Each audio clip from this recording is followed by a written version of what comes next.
Hola, ¿cómo les va? Bienvenidos a un nuevo programa de Proyectar, esta propuesta que recorre arquitectura, construcción, urbanismo y patrimonio arquitectónico de la provincia de Entre Ríos y de la ciudad de Santa Fe.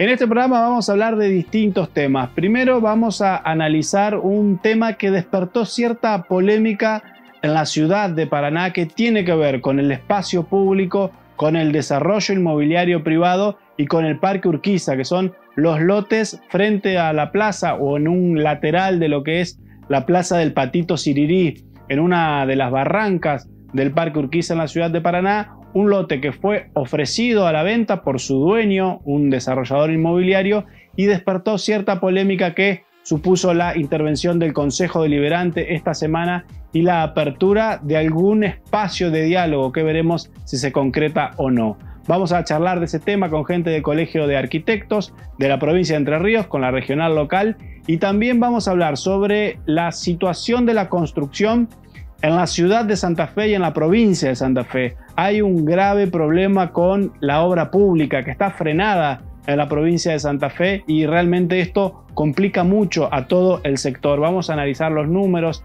las pérdidas en mano de obra y cuáles son los canales abiertos que hay para solucionar este problema. Vamos a hablar con el presidente de la delegación Santa Fe de la Cámara Argentina de la Construcción. Y también vamos a ir hasta la ciudad de Nogoyá a recorrer su templo, la Basílica del Carmen, el edificio patrimonial que tiene la ciudad de Nogoyá, que es monumento histórico y que realmente tiene un gran valor para toda la localidad. Todos esos temas en el Proyectar de hoy. Las siguientes empresas e instituciones presentan Proyectar. WP Construcciones Especiales y Steel Frame. Materializamos tus sueños. Colegio de Profesionales de la Ingeniería de Entre Ríos. En toda obra, un ingeniero hace la diferencia. Decker y Stonfeld, arquitectos. Proyectos de arquitectura en todas las escalas y sectores. Nexo Aberturas, la línea más completa en aberturas de acero, aluminio y PVC. Centro de la Construcción en Seco, la construcción en seco por los especialistas. Delegación Entre Ríos de la Cámara Argentina de la Construcción, construyendo para el desarrollo de la provincia.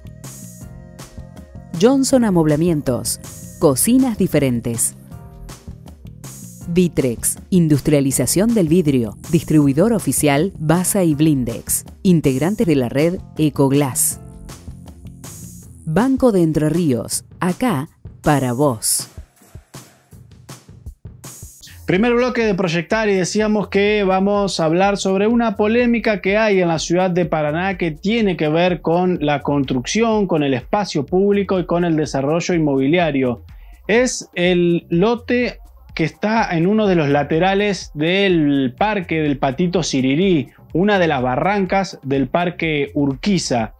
Una empresa inmobiliaria puso estos lotes a la venta porque son privados y son propiedad de esta inmobiliaria, y se despertó una polémica en vecinos, en organizaciones civiles, en la asamblea vecinal de la ciudad, que llegó hasta el Consejo Deliberante, que esta semana empezó a tratar un proyecto que supone constituir una comisión para abordar esta problemática que se está planteando en un lote que es privado, pero que para la mayoría de los paranaenses es de uso público, porque en los últimos años forma parte del Parque Urquiza, al menos en los usos. Lo que dicen los empresarios es siempre fue privado y hay trabajos e inversiones que ha desarrollado el propio privado.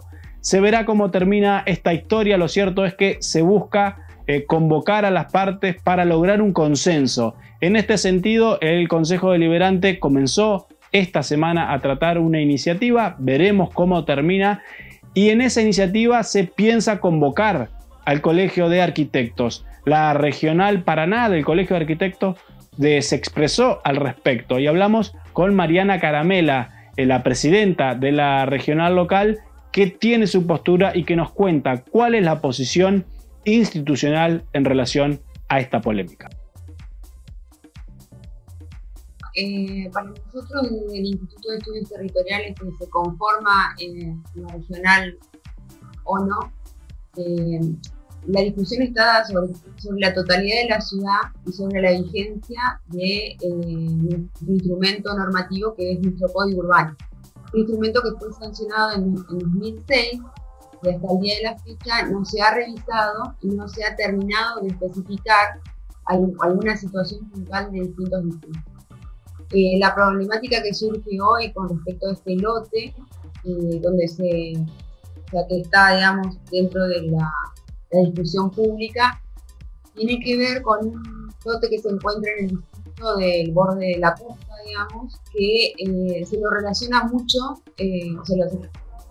define la situación del borde costero.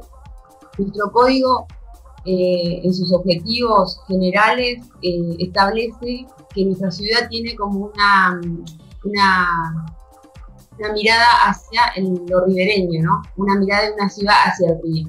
Pero por supuesto que nuestra ciudad ha crecido y no solamente es la situación de hacia el río, sino también hacia el interior del territorio. Nosotros creemos que esto es una oportunidad quizás de debatir la vigencia de este código urbano y buscar una forma, digamos, en la cual participen muchos actores, ya que la ciudad no es una construcción unilateral, sino que debería ser una construcción donde muchos actores confluyen bajo el consenso.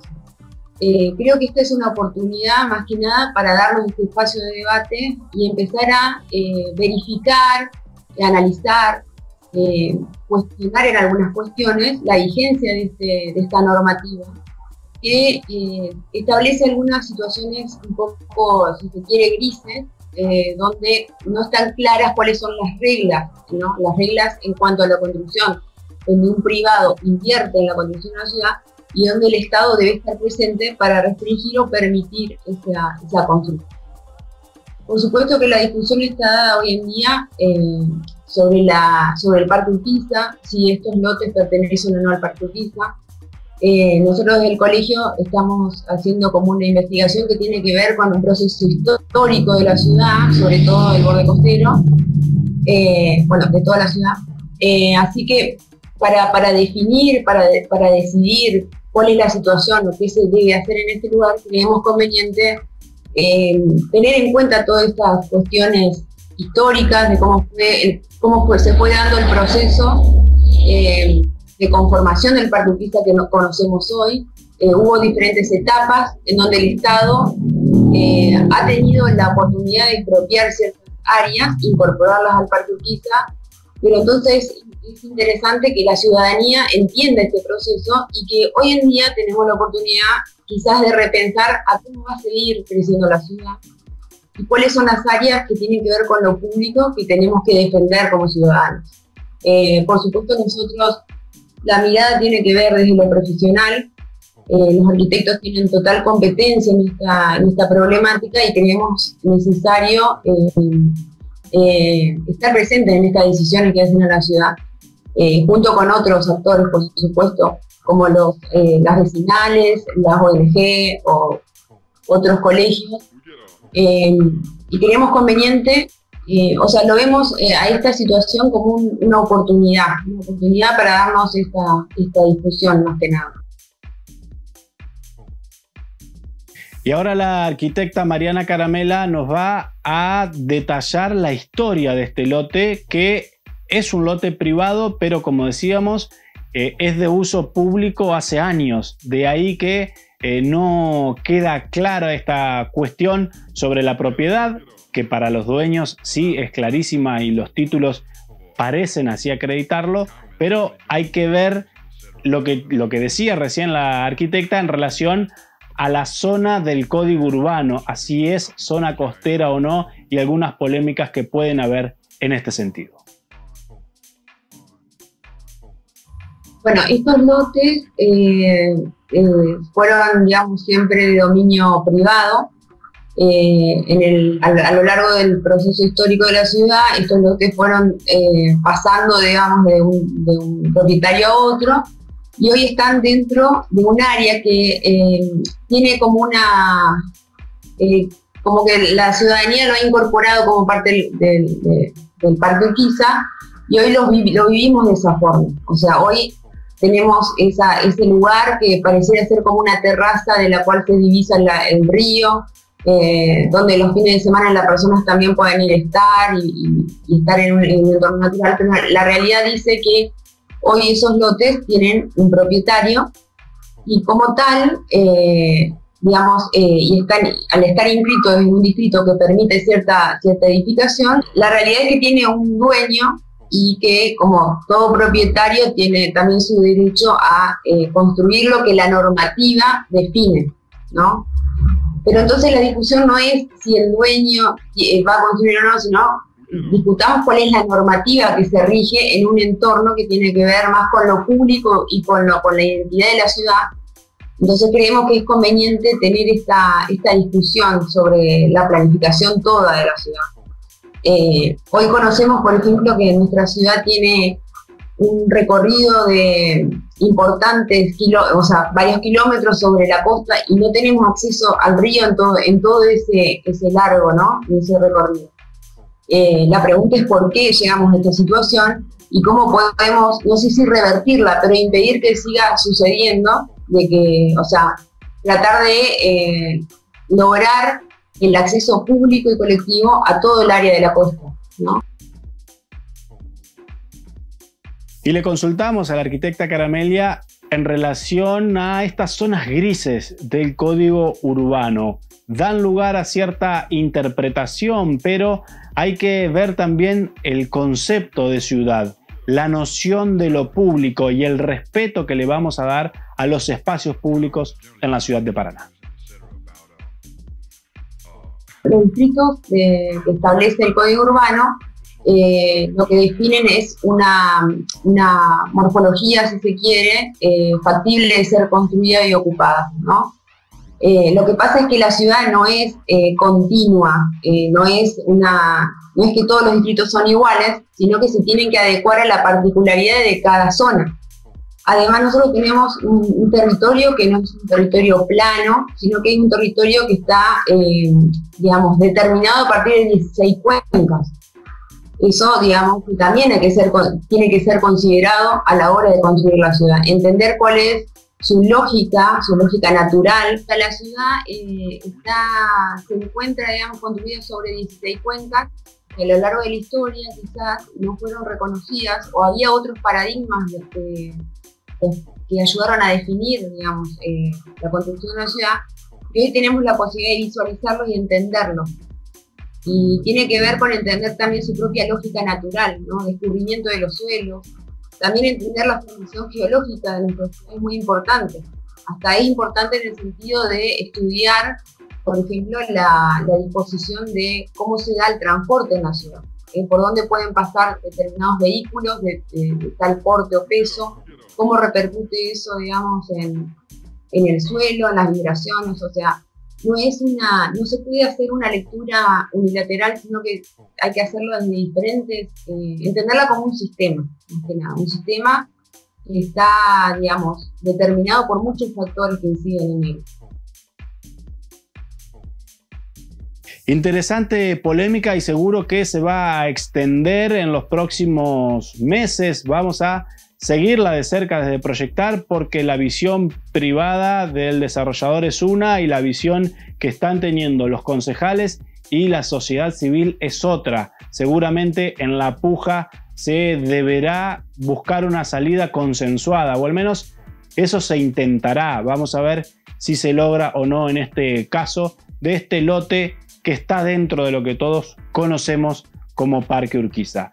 Dejamos este tema de lado, hacemos una breve pausa y en el bloque que viene analizamos la situación de la construcción en la provincia de Santa Fe. Pausa muy breve y ya seguimos con más arquitectura aquí en Proyectar.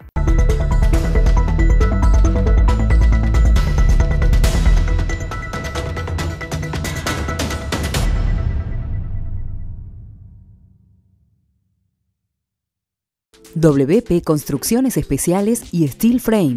Materializamos tus sueños. Ingeniería, cálculo estructural, arquitectura y diseño. Ejecución y dirección de obras nuevas, reformas o ampliaciones. Eficiencia, rapidez y confort para las nuevas formas de habitar. Cámara Argentina de la Construcción, Delegación Entre Ríos, desde 1959, construyendo para el desarrollo de la provincia. Encontranos en www.cac-medioentreríos.org.ar o en nuestras redes sociales. Con nuestros puertos operativos, los mercados mundiales están más cerca. La competitividad es la clave para crecer. Cuentas claras, una provincia que avanza. Gobierno de Entre Ríos. Centro de la construcción en seco, cielos rasos, tabiques, revestimientos, steel framing. La construcción en seco por los especialistas. Encontranos en www.construsecoweb.com.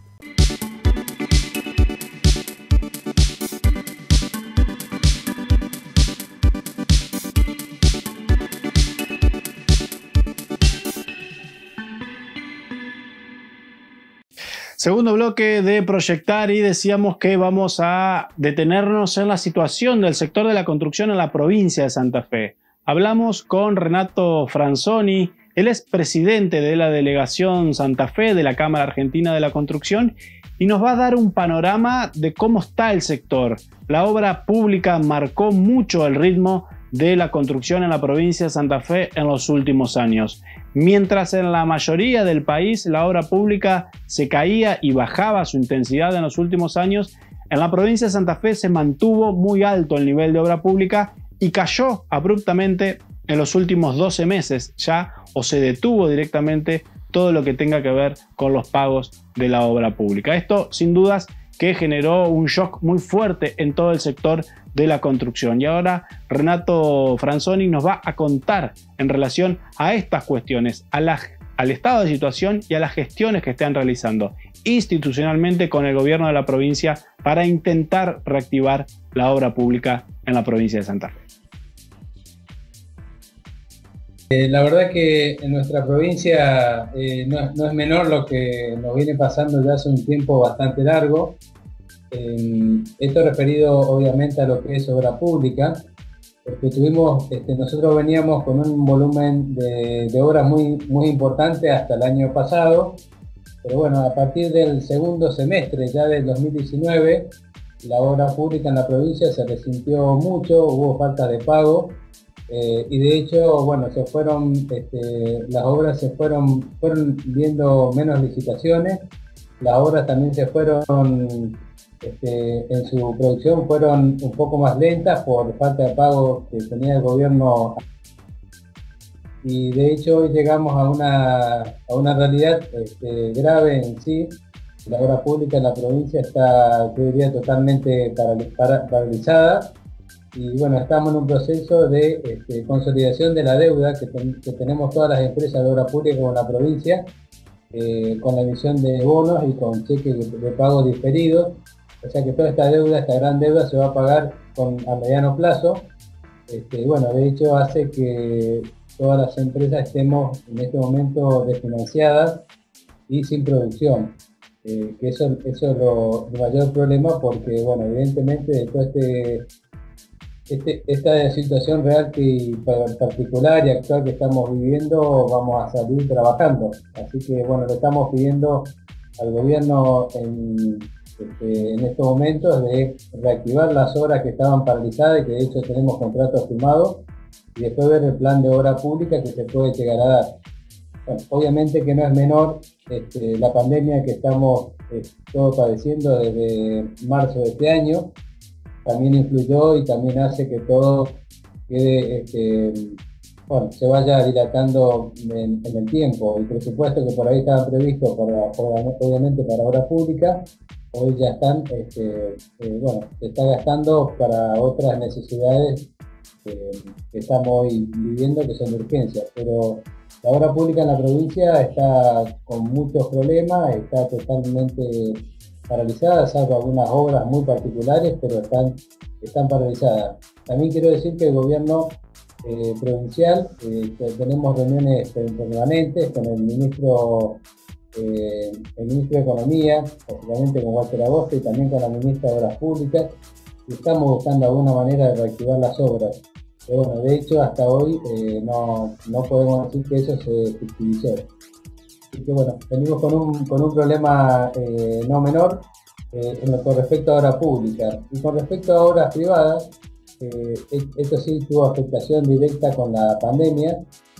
De hecho, con el primer decreto que sale a nivel nacional, la obra privada quedó totalmente paralizada y de a poco fuimos, gracias a Dios, porque en la ciudad también no tenemos casos de coronavirus hace mucho tiempo.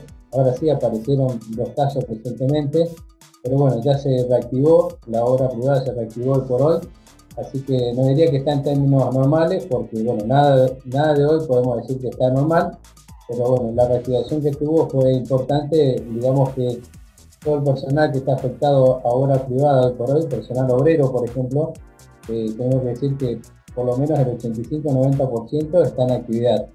Así que bueno, ya se restableció, gracias a Dios. Y bueno, podemos decir que creo que no hay más problemas. Hoy tenemos problemas serios en la obra, hablando a nivel provincial, la obra pública. Y le consultamos al arquitecto Renato Franzoni en relación a las distintas realidades que tiene la provincia de Santa Fe, en lo que tiene que ver con sus principales centros urbanos, como son la zona de Gran Santa Fe y del Gran Rosario, y la diferencia que hay con el resto del interior de la provincia o con las otras ciudades y pueblos que integran Santa Fe. En Santa Fe, en realidad, porque esto realmente que sale de un decreto nacional y después hay que refrendarlo en cada provincia, así se dispuso en orden nacional todo esto que fue con respecto a la pandemia. Acá se crearon, están nucleados como el Gran Santa Fe y el Gran Rosario. Estas son las 2 grandes urbes, que también hay ciudades que son metropolitanas a las grandes ciudades de Rosario y Santa Fe, que se van dando. De hecho, Rosario, en el caso de obra privada, no se reactivó tan fuertemente como Santa Fe. Obviamente que Rosario es otra plaza, es otra magnitud, pero cuando digo acá que ya casi el 90%, digamos, por dar un número importante, ¿no?, de los obreros que hoy están, los obreros WOCRA, que hoy están en actividad, están en las obras. En Rosario es un poco menos. Pero bueno, Rosario es otra plaza mucho más grande. Y después con el resto de la provincia ya son lugares más chicos, entonces la obra privada es mucho menor. O sea, los grandes edificios o los grandes emprendimientos de los desarrolladores privados están en Santa Fe y en Rosario.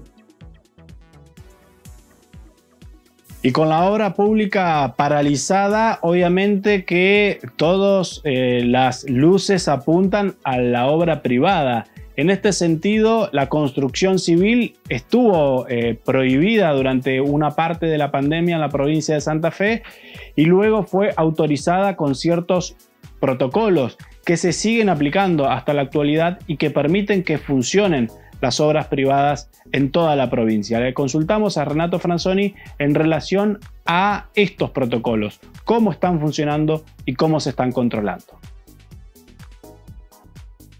Bueno, esto en realidad al principio hicimos un protocolo, que esto es bueno decirlo y saberlo, porque cuando pasan estos problemas y estamos ante esta grave situación de emergencia, todas las instituciones o entidades que hacemos a lo que es la construcción en sí, estamos, digamos, más unidos que nunca, y esto es bueno porque en el ámbito de los protocolos, por ejemplo, hubo un protocolo acá que lo hizo el Ministerio de Trabajo de la provincia. Nosotros accedimos a ese protocolo de la Cámara de la Construcción, de la Delegación de Santa Fe, pedimos participación y de hecho el Ministerio nos aprobó, y bueno, tuvimos un trabajo que hicimos junto con la Cámara de la Construcción. Pasamos este protocolo que nosotros habíamos tenido participación, que fue el Ministerio de Trabajo, se lo pasamos a la WOCRA. La WOCRA también lo vio y bueno, salió como un protocolo que estuvo aprobado de las 3 partes, o sea, el Ministerio de Trabajo, la Cámara de la Construcción de la Delegación de Santa Fe y también la filial de la WOCRA del gremio acá de la ciudad. Así que ese es el protocolo que hoy estamos utilizando, y bueno, y obviamente fue presentado también a la Municipalidad de Santa Fe, así que en el caso del protocolo lo resolvimos ya cuando estaba toda la obra privada totalmente paralizada, y funciona, digo en este término, funciona muy bien, porque de hecho que estamos haciendo inspecciones permanentes. Hay una comisión tripartita de trabajo decente que participa el Ministerio de Trabajo de la provincia, la UOCRA y nosotros. Y bueno, cuando se hacen las inspecciones en todas las obras, se hacen de las tres partes. Obviamente que el poder de policía, llamémosle de eso, lo tiene el Ministerio de Trabajo, pero nos da cabida y participación a nosotros y a la UOCRA para que, bueno, cuando se hagan las inspecciones, se hagan inspecciones regulares, nosotros también llevemos un poco el control de todas las empresas y asociados, y bueno, vayamos mejorando día a día en este tema particular. Así que la verdad que en esto estamos, digo, todo unido y toda en la misma vereda, así que creo que vamos bien en ese sentido. Y sin duda que la implementación de protocolos en todas las obras de construcción implica que la realidad cotidiana se vea impactada en lo que es el trabajo en la obra. Le consultamos a Renato Franzoni en relación al impacto que puede llegar a tener la aplicación de los protocolos en la productividad y a los problemas cotidianos que ello conlleva. De hecho que el protocolo es algo inusual, digamos, es una emergencia que estamos hoy trabajando. Por supuesto que tiene su demora, no en la implementación, sino que todo el proceso que tenemos que llevar a cabo dentro de las obras hace que la producción no sea la óptima. No estamos acostumbrando a todo esto, y más allá de que la producción sea un poco más lenta, eso lleva también un sobrecosto. Y bueno, que día a día lo estamos tratando de buscar la forma cada uno de los desarrolladores en cómo producir un poco mejor, no digo más, pero un poco mejor. Pero bueno, más allá de eso, estamos todos muy compenetrados en tratar de optimizarlo para que esto no se lleve al costo del metro cuadrado o al costo de la venta, porque eso sería un serio y un grave problema. Y más adelante vamos a seguir hablando con el arquitecto Franzoni en relación al sector de la construcción de Santa Fe y al impacto que ha tenido este freno en la obra pública en los últimos 12 meses, sobre todo con la mano de obra registrada, algo que preocupa y mucho a todo el sector de la construcción. Ahora vamos a hacer una pausa muy breve y ya seguimos con más arquitectura aquí en Proyectar.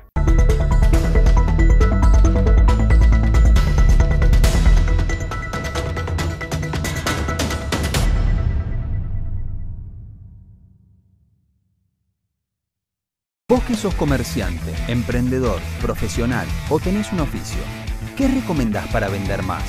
QR, ¡claro! No pierdas la oportunidad de hacer crecer tu negocio. Solo tenés que pedir tu QR en bancoentrerrios.com.ar/cobrar con QR. Con nuestros puertos operativos, los mercados mundiales están más cerca. La competitividad es la clave para crecer. Cuentas claras, una provincia que avanza. Gobierno de Entre Ríos.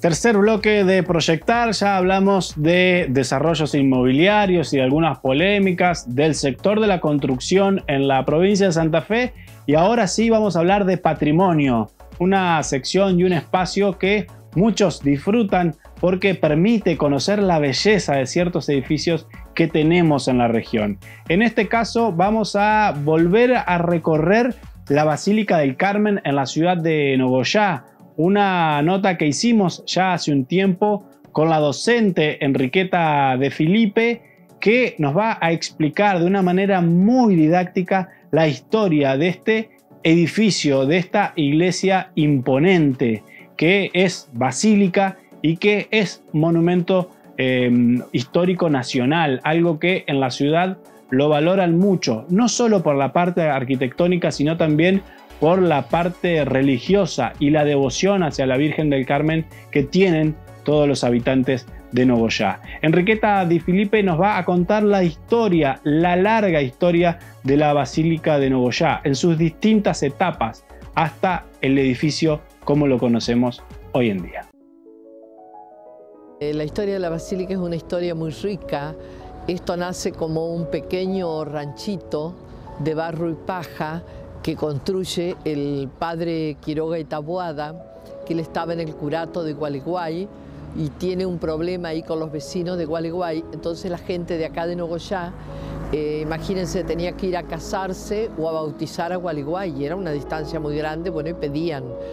Y viene este hombre y construye su capillita con la ayuda de dos peones, uno aborigen y otro no.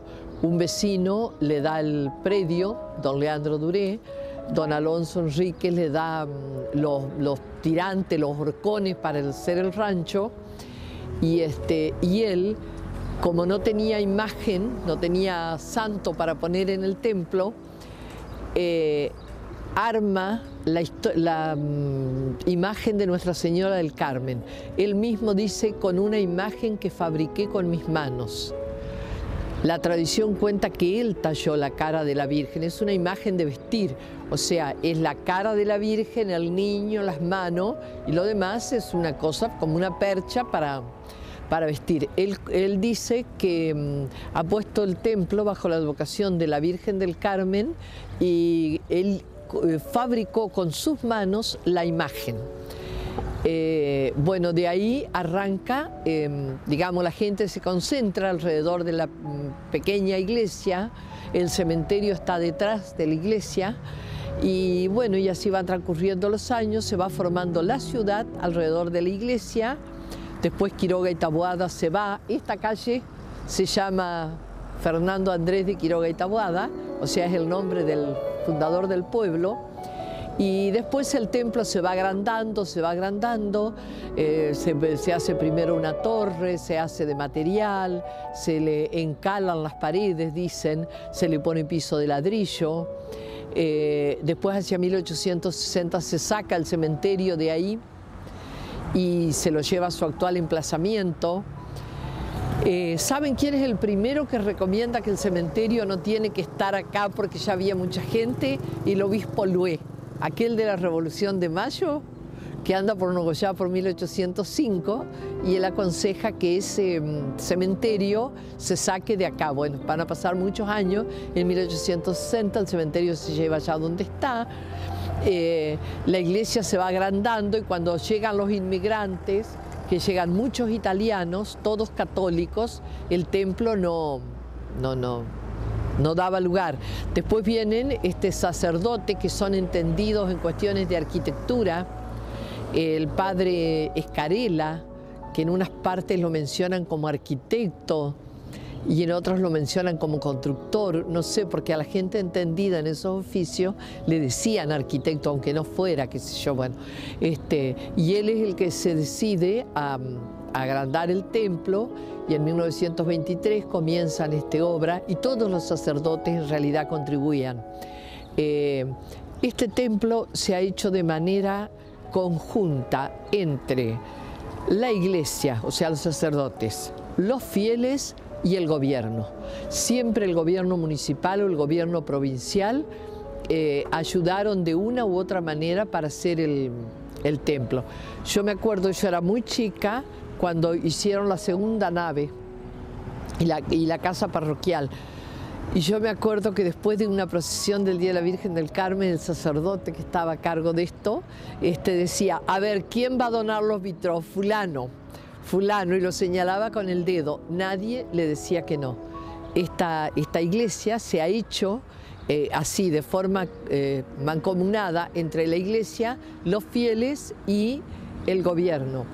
Ahora, como es un edificio ya que tiene sus años, hay partes que tienen 100 años o más, necesita una serie de refacciones, hubo problemas con el techo, se arregló algo, pero todavía queda arreglar porque en las lluvias grandes se llovió. Hay que restaurar las pinturas del interior, que son una maravilla, que las pintó un pintor que se llamaba Libero Pierini. Son reproducciones de pinturas famosas.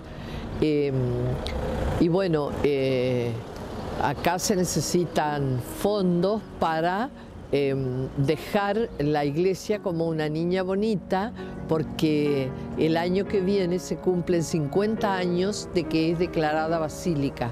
En el año 1967, su santidad Pablo VI declaró a esta iglesia de Nuestra Señora del Carmen, la elevó a la categoría de basílica. Está adherida a la Basílica Santa María la Mayor de Roma. Y a partir del año 1971 está entre los santuarios argentinos. Bueno, después se hizo, en esa época se hizo el camarín de la Virgen, todo con mucha colaboración del pueblo. Esa puerta, que es una maravilla, la hizo don Humberto Mastrangelo, una persona de acá, de Nogoyá, y no sé, no me consta, pero supongo que la donó. Y otra cosa que yo quiero destacar es que para el 16 de julio, que es la fiesta patronal de la Virgen del Carmen, todo el pueblo trabaja. Esto es un enjambre de gente que trabaja. Y sin dudas que la importancia de la Basílica del Carmen también está dada en el hecho de que sea parte del patrimonio nacional. Es un monumento histórico nacional. Por eso tiene ciertos cuidados y ciertos recaudos que hay que tomar para preservar el valor que tiene el edificio. Pero está declarado Patrimonio Histórico Nacional. No sé si hay fecha precisa de declaración de Patrimonio Histórico Nacional, pero por eso es una cosa que nosotros tenemos que preservar, los nogoyaenses, a como dé lugar. Tenemos que hacer lo que haya que hacer para que este edificio siga en buenas condiciones, porque bueno, la vida pasa, nosotros pasaremos, pero vendrán otras generaciones, y así como nosotros recibimos esto de nuestros mayores, bueno, nosotros se los legaremos a la generación que viene después.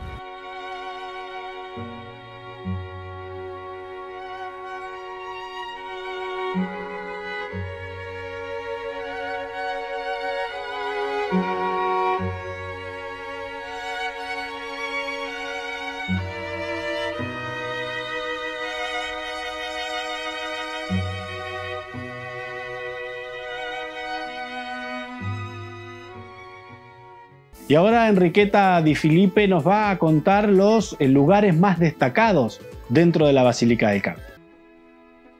Se imponen las torres, el camarín, la cripta del Cristo yacente, que ahí está la barca hecha por una escultora de acá de Nogoyana y Villarruel, y está el Via Crucis hecho por otro escultor, me parece que lo hizo Joselín. Los bancos, por ejemplo, mis tíos, que mi abuelo italiano, que tenía una carpintería acá en Laurencena, a 25 kilómetros, suponete vos, un taller muy grande donde se hacían carros, todas esas cosas de antes, ellos hicieron parte de los bancos que están acá en esta basílica. Digamos, toda la gente ha trabajado, ha hecho, el altar es hermoso, es muy bonito, y la imagen de la Virgen, que tiene, igual que el pueblo, 234 años. Está la basílica, está en el libro del Bicentenario de la República Argentina de la Secretaría de Cultura de la Nación. Y eso es para nosotros un tesoro, porque no hay muchos pueblos que figuren en ese libro. Presenta en forma exclusiva el siguiente espacio. Colegio de Arquitectos de Entre Ríos.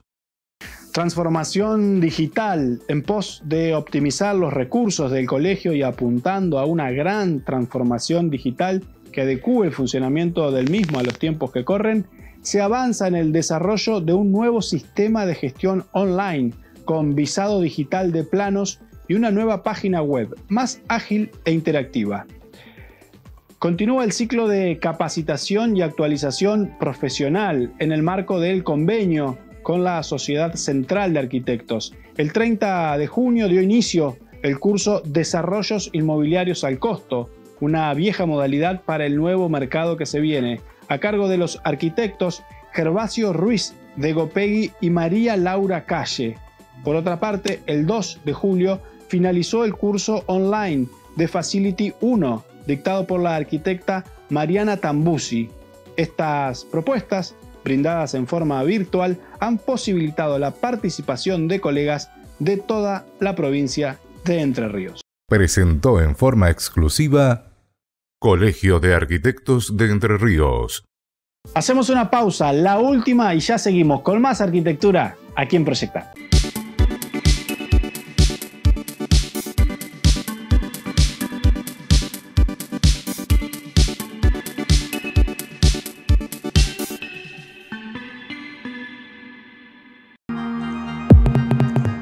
Decker y Schonfeld, arquitectos. Proyectos de arquitectura en todas las escalas y sectores. Creamos espacios residenciales, culturales y corporativos que funcionan en relación a su entorno.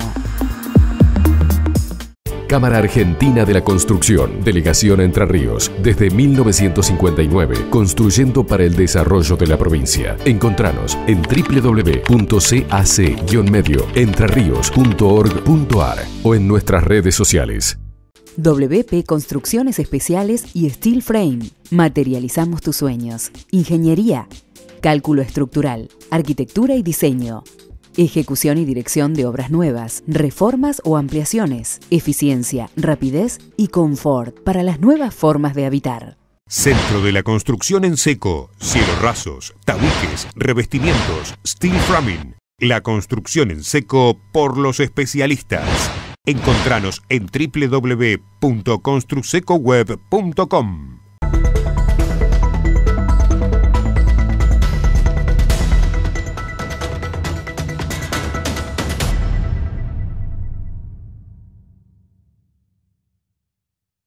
Último bloque en el Proyectar del día de hoy y volvemos a analizar y a detenernos en el sector de la construcción en la provincia de Santa Fe.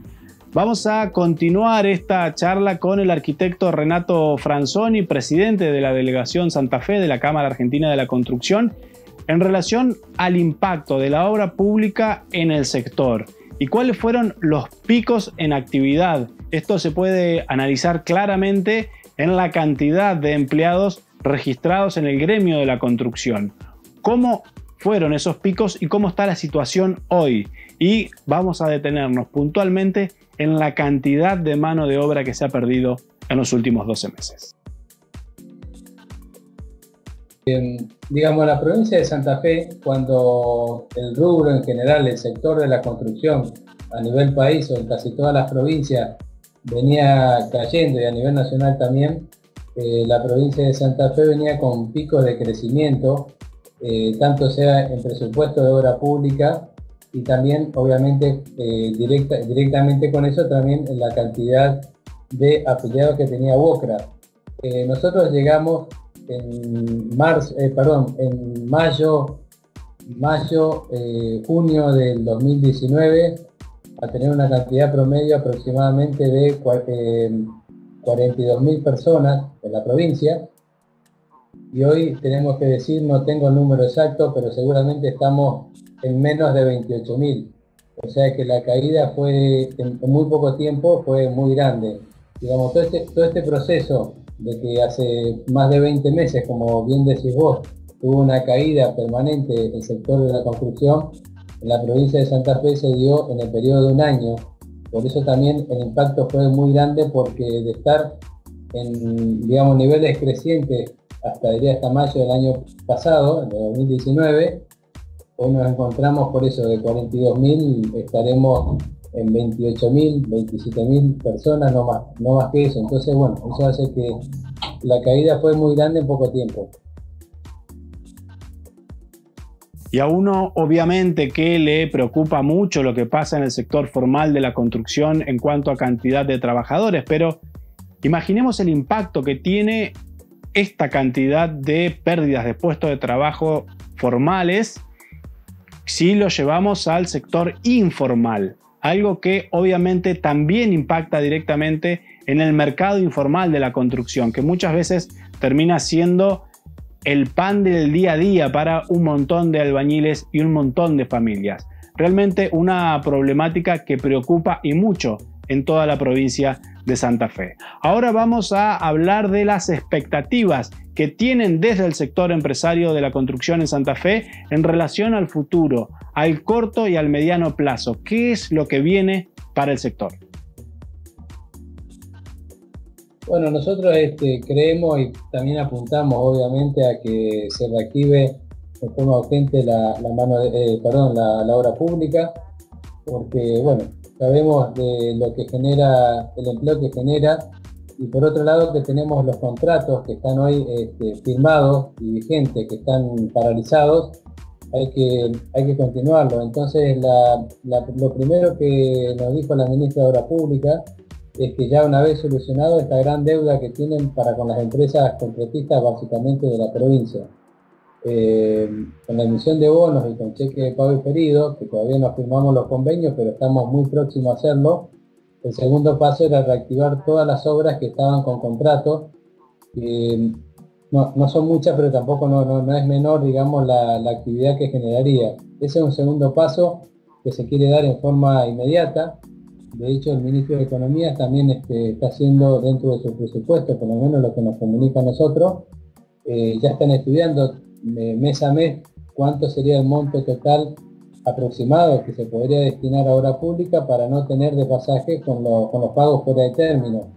Y eso es un tema muy importante para nosotros porque hoy nos encontramos en una situación de financiamiento casi total.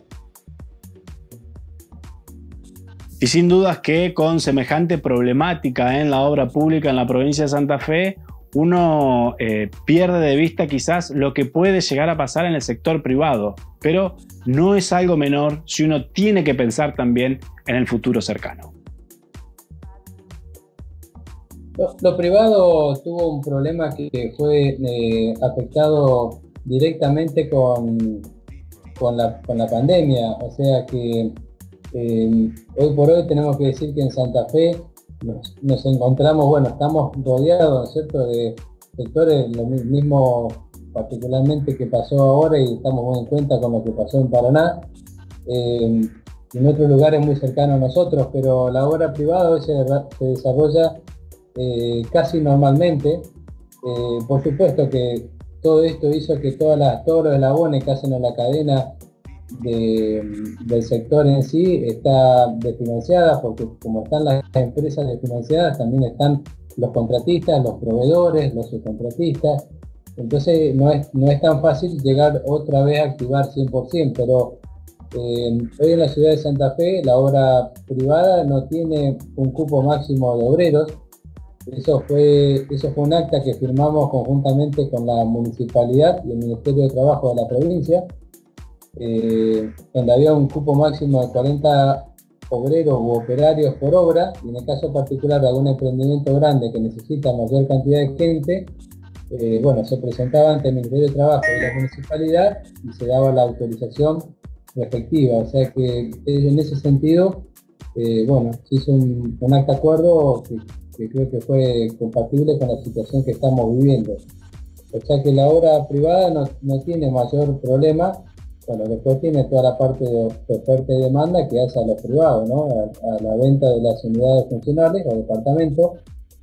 Pero lo que hoy tiene que reactivarse fuertemente en la provincia, en la ciudad también, pero en la provincia, la obra pública. Yo creo que estamos muy cerca de reactivarlo, por lo menos el propósito que tiene el gobierno provincial, así nos hace saber. Así que bueno, estamos esperando que se den los próximos, no más de 60 días. Las siguientes empresas e instituciones presentan Proyectar. WP Construcciones Especiales y Steel Frame. Materializamos tus sueños. Colegio de Profesionales de la Ingeniería de Entre Ríos.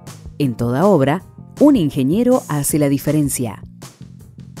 Decker y Stonfeld, arquitectos. Proyectos de arquitectura en todas las escalas y sectores. Nexo Aberturas, la línea más completa en aberturas de acero, aluminio y PVC. Centro de la Construcción en Seco, la construcción en seco por los especialistas. Delegación Entre Ríos de la Cámara Argentina de la Construcción, construyendo para el desarrollo de la provincia.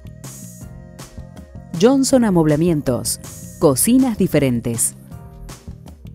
Vitrex, industrialización del vidrio, distribuidor oficial Basa y Blindex, integrante de la red Ecoglass.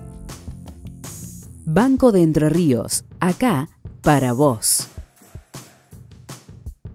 Y así llegamos al final del Proyectar del día de hoy. Le agradecemos que hayan estado ahí del otro lado. Nosotros nos vamos a reencontrar la semana que viene aquí en este mismo horario. Obviamente, como hacemos siempre, los invitamos a que recorran las distintas redes sociales de Proyectar, donde van a encontrar todo el contenido que compartimos semana a semana aquí en este espacio. Gracias por estar ahí del otro lado y nos vemos la semana que viene en este mismo horario.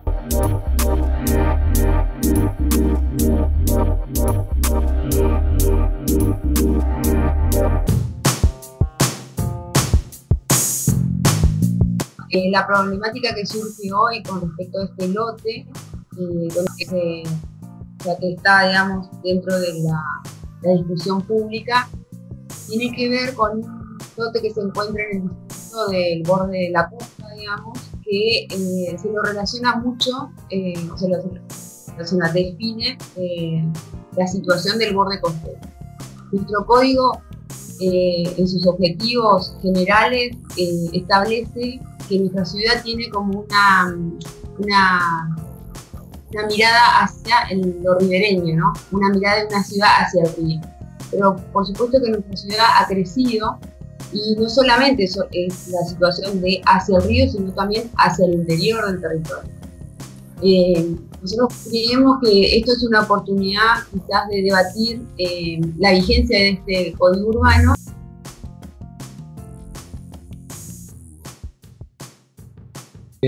Digamos, la provincia de Santa Fe, cuando el rubro en general, el sector de la construcción a nivel país o en casi todas las provincias venía cayendo, y a nivel nacional también, la provincia de Santa Fe venía con picos de crecimiento, tanto sea en presupuesto de obra pública y también obviamente directamente con eso también en la cantidad de afiliados que tenía UOCRA. Nosotros llegamos en junio del 2019 a tener una cantidad promedio aproximadamente de 42.000 personas en la provincia, y hoy tenemos que decir, no tengo el número exacto, pero seguramente estamos en menos de 28.000, o sea que la caída fue en muy poco tiempo, fue muy grande.